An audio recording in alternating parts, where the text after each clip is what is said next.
Here are some images most of you would recognize.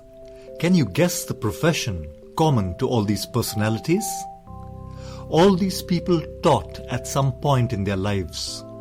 For example, J.K. Rowling, author of the Harry Potter series, worked as an English teacher in Portugal.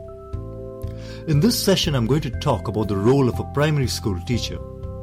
But before we proceed, let me clarify what the term primary means.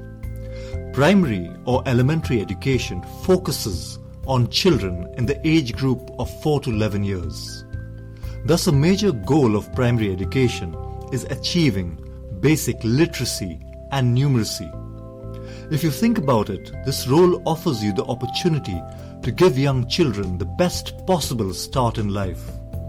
It is you who introduces the child to alphabets and numbers on the basis of which he or she could go on to do wonderful things in life.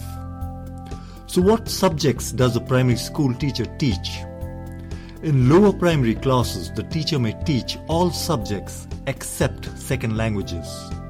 However, since English and math require a sound foundation, teaching higher primary classes may require specialized teachers for these subjects. Now let's look at what it takes to become a primary school teacher. Having spoken to a few primary school teachers, an attribute that stands out is patience. And yes, lots of it.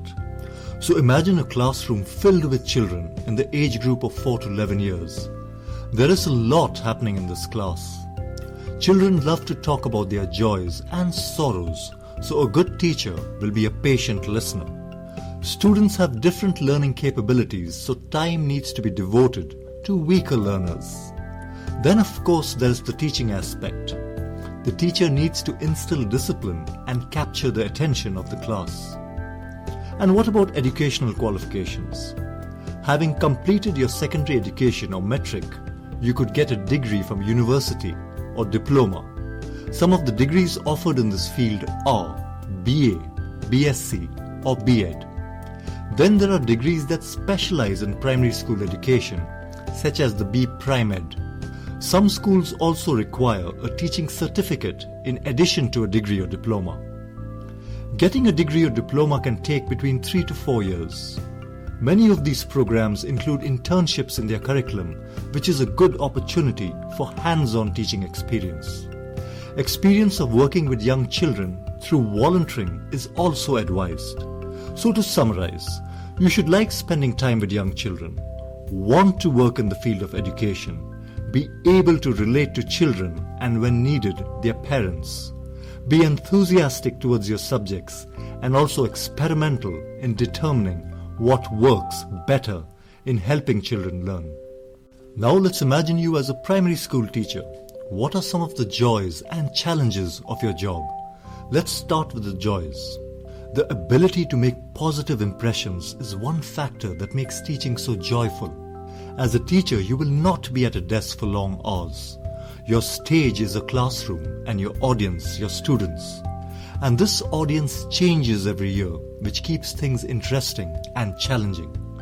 Teachers also get a significant number of holidays every year. Now let's look at the challenges.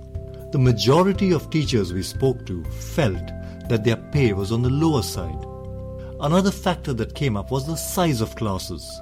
Many teachers felt that even though the ideal strength of a class was a certain number, in reality class sizes were much larger. Controlling such large numbers was a very challenging task. Let us now look at the prospects this job offers. Many teachers move from primary school to middle school, which covers grades 6 to 8. I also met a few teachers who utilized free time to study further. After this, some moved into senior school.